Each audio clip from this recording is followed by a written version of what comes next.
Hi, this is Kelly, and I wanted to talk to you about the additional activities portion of each Smart Alec lesson plan.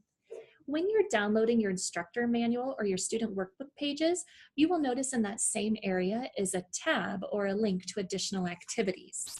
If you take a peek at these activities, this is what the first page will look like. Now, our additional activities are exactly that. They're additional activities. You may not have a need for these, but we wanted to bring your attention to the fact that they are there. These really come in handy if you have students who need additional review on this concept.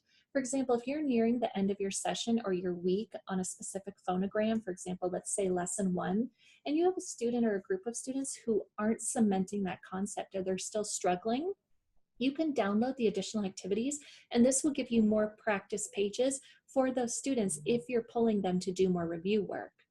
The additional activities can also be used if you're wanting to provide a homework component that supports what you're teaching in your small group.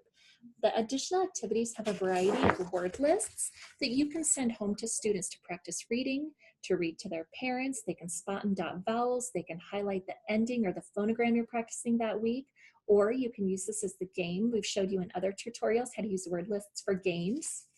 There are going to be activities all throughout these additional activity pages that are useful for homework, they're useful for review, they're useful for spelling practice. If you're using Smart Alec resources to guide your spelling instruction, you're going to find pages that look like this in the additional activities. So this also lends itself to being a homework component and a spelling component for you, or for students who need extra review.